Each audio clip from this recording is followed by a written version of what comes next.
நீண்ட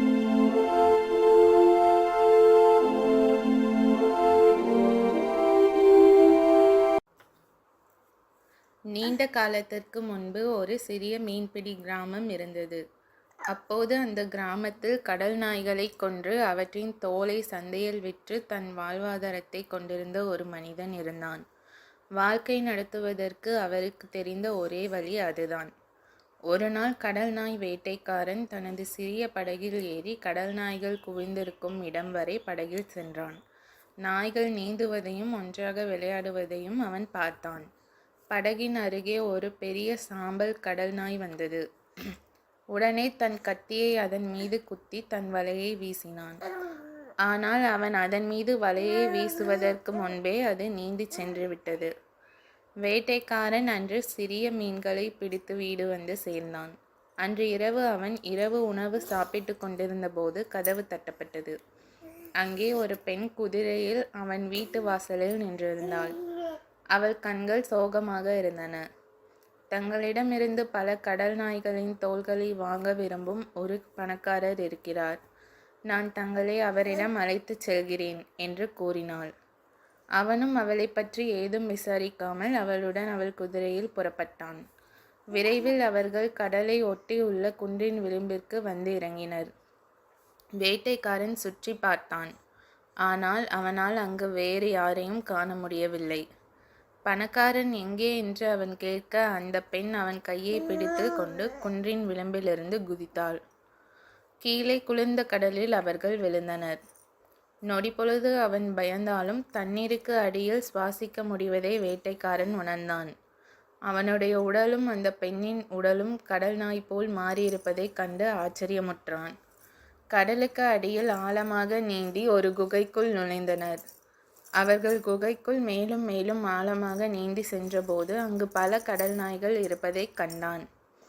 அவை அனைத்தும் மிகவும் சோகமாக தெரிந்தன.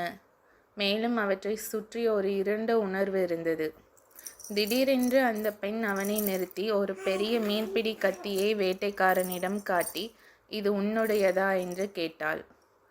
ஆம் என்று வேட்டைக்காரன் நேர்மையாக கூறினான். இன்று நான் பெரிய கடல் நாயை வேட்டையாட எண்ணி இதை அதன் மீது எறிந்தேன். நான் அதை வலையில் பிடிப்பதற்கு முன் கத்தியுடன் அது தப்பிவிட்டது.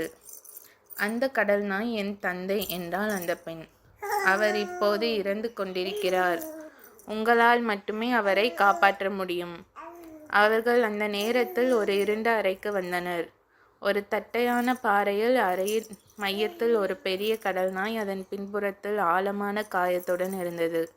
சுற்றிலும் மற்ற நாய்கள் நின்று சோகமாக பார்த்து கொண்டிருந்தன. காயத்தின் மீது உங்கள் கைகளை வையுங்கள் என்றாள் அந்த பெண். வேட்டைக்காரன் பயந்தான். எனினும் அவன் முன்னோக்கி நீந்தி கடல் நாயின் காயத்தின் மேல் கையை வைத்தான். வேட்டைக்காரன் காயத்தின் மீது தன் கையை வைத்தபோது அவனுள் சில மாற்றங்கள் நிகழ்வதை உணர்ந்தான். அதுவரை அவன் அவ்வளவு வலுவாக உணராத உணர்வுகள் அவை. உலகம் மீண்டும் சரியாக இருக்காது என்பது போல் மிகுந்த வேதனையும் சோகமும் நம்பிக்கையின்மையும் இருந்தது. அந்த கடல் நாயின் இடத்தில் அவன் இருப்பதாய் உணர்ந்தான்.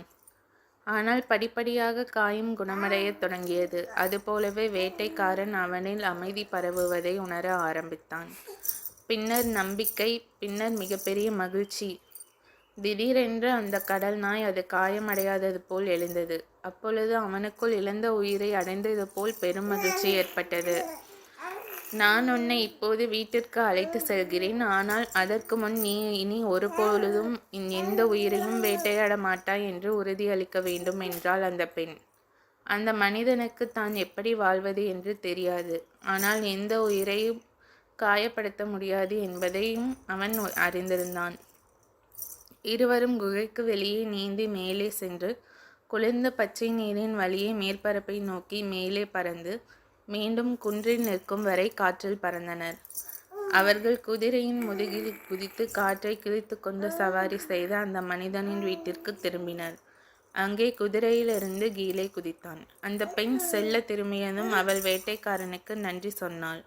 அவள் கண்கள் முன்பு போல் சோகமாக இல்லை என்பதை அவன் கண்டான். அந்த மனிதன் தனது வார்த்தையை காப்பாற்றினான். அவன் மீண்டும் எந்த உயிரினத்தையும் வேட்டையாடவில்லை.